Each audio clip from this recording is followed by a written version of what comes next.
మీ బంగారం తాకట్టులో ఉందా? విడిపించుకోలేక ఇబ్బందులు పడుతున్నారా? అయితే మీ బంగారాన్ని వెంటనే విడిపించి కొంటాం. గణేష్ గోల్డ్. మీరు సంప్రదించాల్సిన ఫోన్ నంబర్లు 9160-266-916, 8712619507.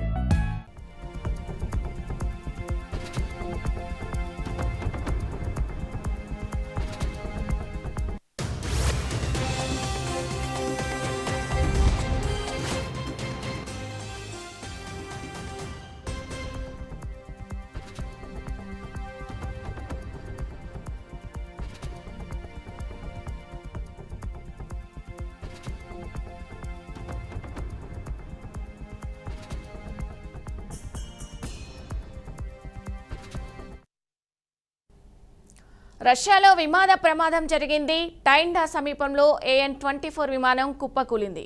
విమానంలో 43 మంది ప్రయాణికులు, 6 సిబ్బంది ఉన్నట్లు సమాచారం.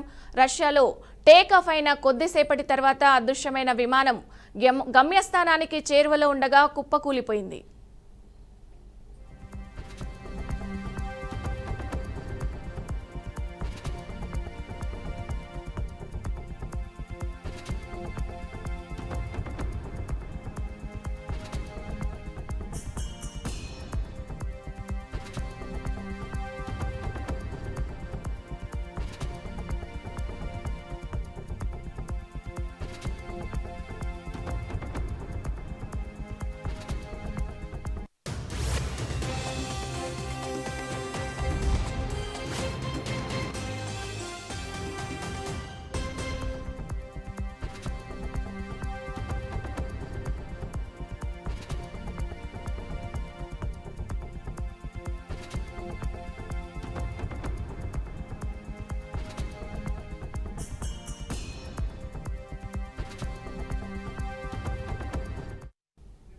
రష్యాలో విమాన ప్రమాదం జరిగింది. టైండా సమీపంలో AN-24 విమానం కుప్పకూలింది.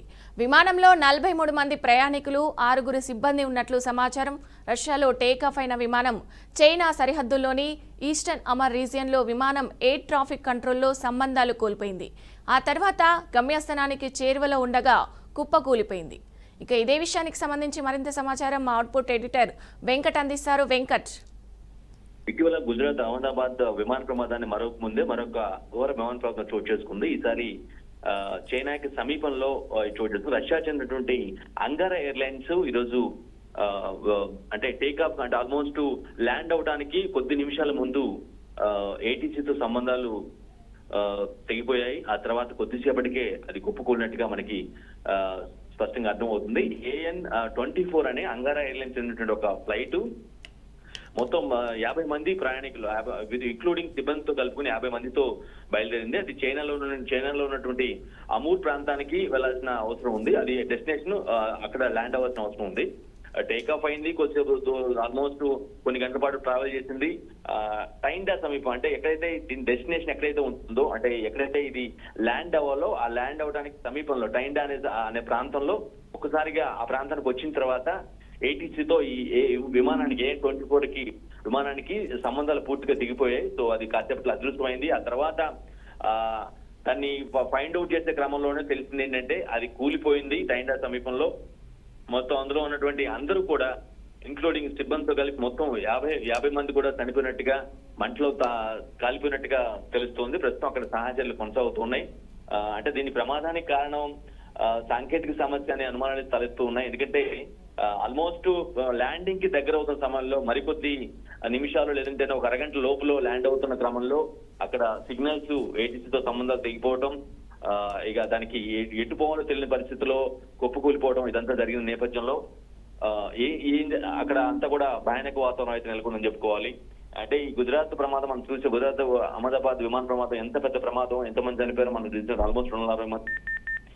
ఆ తర్వాత జరిగినటువంటి విమాన ప్రమాదంలో ఇదొకటి ఫ్రెండ్స్ అంటే మేబీ డెత్ టోలు తక్కువ ఉండొచ్చు. అంటే ఎంతమంది ఉన్నారో అందులో చిన్న విమానం కావడంతో అది ఒక చిన్న ఎయిర్లైన్స్ కావడంతో అంతమంది కోని 50 మంది మాత్రమే ఎక్కారు. దానికి సీట్ కెపాసిటీ కూడా అంతే కాబట్టి డెత్ టోల్ అనేది అంటే మరణాల సంఖ్య తగ్గిందని భావించాలి. ఇదొక మనం సేఫ్ సైడ్ గా భావించాల్సిన అవసరం ఉంటుంది. అఫ్ కోర్స్ చనిపోయిన ప్రాణాలు తిరిగి రాలేం కానీ బట్ ఎక్కువ మంది ప్రాణాలు పోలేదు అనేది కొంతవరకు సాటిస్ఫాక్షన్ కావాల్సిన అవసరం ఉంటుంది. అది కేవలం ఆ ఎయిర్లైన్స్ దాని వ్యవస్థ చిన్నది కాబట్టి, ఆ ఎయిర్లైన్స్ ఆ ఫ్లైట్ కూడా చిన్నదే కాబట్టి అందులో 50 మందితో వెళ్తున్నటువంటి ఆ ఫ్లైట్ కూలిపోవడం, మొత్తం మంటల్లో కాలిపోవడం జరిగింది. దీనికి తిరుమల ఇప్పటికే రష్యా ఎయిర్లైన్స్ ఒక ప్రకటన కూడా చేయడం జరిగింది. మొత్తం ఆ పలానా AN-24 విమానం కుప్పకూలిందని. ఈ విధంగా అంటే బేసిక్ రీజన్స్ అయితే మెయిన్ రీజన్స్ ఏంటనేది ఇంకా కూడా మెన్షన్ చేయలేదు. మేబీ దానిపైన విచారణ మొదలు పెట్టిన తర్వాత, ఇన్వెస్టిగేషన్ చేసిన తర్వాత దానికి సంబంధించిన ఒక ప్రకటన అధికార ప్రకటన వచ్చే అవకాశం కనిపిస్తుంది. ఇప్పుడు ప్రస్తుతం అయితే ఆ డెబ్రిస్ క్లియర్ చేయడం, అంటే ఎక్కడైతే ఆ విమాన శకలాలు ఉంటే వాటన్నింటినీ క్లియర్ చేయడంతో పాటుగా కాలిపోయినటువంటి మృతదేహాలన్నింటి కూడా వెలికి తీసి వారి ఎవరెవరు ఏ దేశస్తులు వాళ్ళు వారికి సంబంధించిన కుటుంబ అందరితో DNA తో మ్యాచ్ చేసిన తర్వాత మాత్రం ఆ కుటుంబ సభ్యులు అంటే ఆ డెడ్ బాడీస్ అప్పించే అవకాశం ఉంటుంది. ఎందుకంటే చాలా సివియర్ గా ఉంటుంది విమాన ప్రమాదం అనేది. ఆల్మోస్ట్ వన్స్ క్రాష్ అయిందంటే అందులో ఉన్న ప్రయాణికులు బయటపడటం అనేది చాలా అరుదుగా జరుగుతూ ఉంటుంది. సో ఇక్కడ కూడా మనం ఎక్స్పెక్ట్ చేసినట్టుగానే కూలిపోవడంతో అక్కడ ఉన్నటువంటి మొత్తం కూడా విమానంలో ఉన్నటువంటి ఇంక్లూడింగ్ సహా మొత్తం కూడా కాలిపోయి చనిపోయినటువంటి పరిస్థితి కనిపిస్తుంది. కాబట్టి వారిని గుర్తించడం కూడా చాలా కష్టతరమైన పని.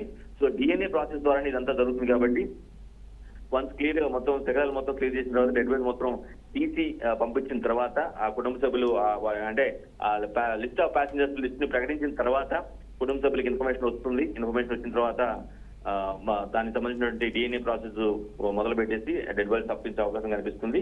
ఇప్పటికే రష్యా ప్రభుత్వం దీనిపైన కొంత సంతాపం కూడా వ్యక్తం చేసింది. బాధిత కుటుంబాలు ఆదుకుంటామని కూడా ప్రకటన చేసింది. Vijaya. Okay, right. Thank you Venkat.